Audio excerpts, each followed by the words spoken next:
Okay, so we're going to be solving quadratic equations.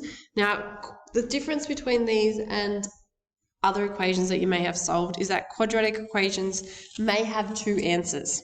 Okay, so there might be more than one number that satisfies the equation. For instance, if you have a look at x squared is equal to 100. Now, simply what that means is what number, when I square it, equals 100. Okay, so when we solve equations, we look at doing the opposite operation to remove everything that we can so that we're just left with the x. Now, the opposite of squaring a number is taking the square root of a number. Okay, so what we're actually going to do is we're going to take the square root of both sides. Now, what that's going to do to my squared is it's going to cancel out because the squared and the square root sign cancel each other out, and I'm just left with the x. So I'm just left with x is equal to the square root of 100. Now, the square root of 100 means what number times by itself equals 100. And of course, the answer to that is square root of 100 is 10. Okay, so 10 times 10 equals 100. Now, this is why I say there might be two solutions, because there's actually another number that when you square it gives you 100, and that number is minus 10. So x can equal 10 or x can equal minus 10. Okay, or x equals minus 10. Now, the number will usually be the same number. It'll just be the plus or minus version. So your options are you can either write out like this, x equals 10 or x equals minus 10.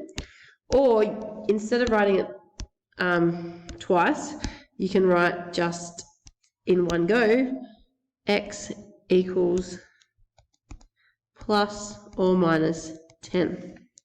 And I'm happy for you to write it like that. Okay, next one. We've got x squared equals 9. Let's do the same thing again. Opposite of squaring is taking the square root. So I'm going to take the square root of both sides. Now that square root and the square cancel out because they're opposites, and I'm left with x equals the square root of 9, which is 3. Now, x is not just the square root of 9 being 3. X is plus or minus the square root of 9, which is plus or minus 3. Okay, so x can equal plus or minus 3. It's very important now we don't just write 3, you need this plus or minus. Now, if you think about it, 3 times 3 is equal to 9. But minus 3 times minus 3 is also equal to 9. Okay, which is why there's now these two numbers that satisfy our equation. All right, let's move along. 3x squared is equal to 75. Similar to the last two, except firstly we're going to get rid of this 3. Now it's 3 lots of x. The opposite of timesing by 3 is dividing by 3. So I'm going to divide both sides by 3 to get rid of this 3 out the front before I start. Now that will just leave me with the x squared equals 75 divided by 3, which is 25. Now that we have x squared equals 25, we can take the square root of both sides to get rid of my x squared. Take the square root of 25, so x will equal the square root of 25, which is just 5. Don't forget your plus and minus. Okay, x equals plus or minus 5. All right, next one. What do we need to get rid of first in this equation? We've got x squared plus 5 equals 30. We want to get rid of this plus 5 sitting over here that's currently in the way. Let's take it off. Minus 5 minus 5. That will leave me with just x squared is equal to 30 take away 5 is 25. All right. And again, I've got an equation that looked like one at the top where I've just got x squared equals 25. Okay, how do I get rid of this squared? What's the opposite of squaring? It's taking the square root. So let's take the square root to get rid of my squared. And I end up with x is equal to the square root of 25, which is plus or minus 5. Okay, very important we remember this plus or minus 5. E. Okay, this time we've got x squareds on both sides. What do we do when we have letters on both sides? We usually get rid of the smallest one first. So I've got 4x squared and 6x squared. Which one's the smaller one? It's the 4. So let's take 4x squareds off both sides to get rid of x squareds from one side because I don't want letters on both sides. Okay, 6x squared, take away 4x squared. That leaves me with 2x squareds. And I've still got the minus 100 and I've got the plus 100.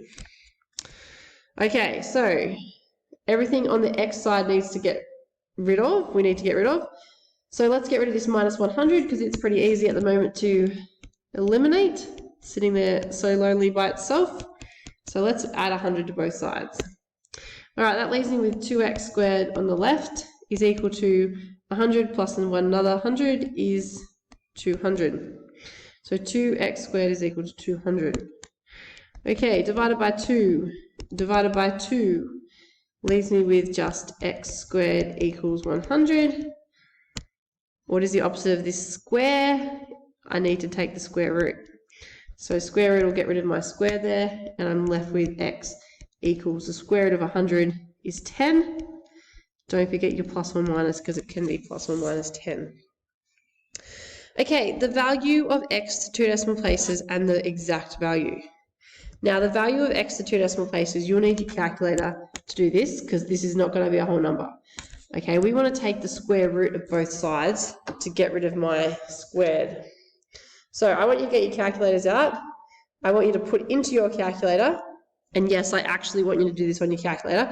Find your square root button on your calculator, and you need to enter the square root of 50 into your calculator, okay, because you're going to find me the square root of 50. So if you do that, you should get, your calculator will come up with the number that looks like this, 7.0710678118, etc. It goes on for quite a while. Okay, what do we want? We want 2 decimal places. So we want just to there, 7.07. The next number is 1, which means we're going to round down, and our answer is just going to be x equals plus or minus 7.07. All right, that's our answer. Now that is to 2 decimal places. Now the question also says, what is the exact value? Well, the exact value means don't round it off. Give me the exact number. The exact value we can't write in any other way than just x equals the square root of 50. That's our answer. However, you do need your plus and minus at the front, okay? This here is exact value. I cannot write the square root of 50 exactly if I round it off to 7.07, okay? Even if I write 7.0716, even if I write 7.071068 and I stop here, okay? I've written all these decimal places and I stop at the 8. I've still rounded it off. Okay, so the only way you can write it exactly is to leave it in this form here, where you have x is equal to the plus or minus the square root of 50. That is its exact value. All right, just leave it like that. So 2 decimal places, x squared equals 32. So we're going to take the square root of both sides to get rid of my squared. So we're going to take the square root of this side. So x is equal to the square root of 32. Put that into your calculator and it will give you a number. Now, if you think about 32, it lies between 25, which if you square root it gives you 5, and 36, which if you square root it gives you 6. So therefore you would expect your answer to be 5 point something, okay? So the square root of 32, put it into your calculator for me, and you'll get a number that looks like this, 5.6568542. You get the picture, it goes on for quite a while. When I say quite a while, I mean forever. Okay, so to 2 decimal places, your answer, let me change colour to write your actual answer.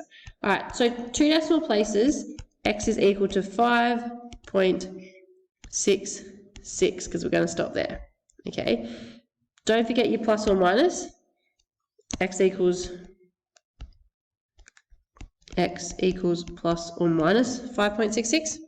All right, the exact value is just going to be x is equal to plus or minus the square root of 32. All right, that's it. So there's your 2 answers just there.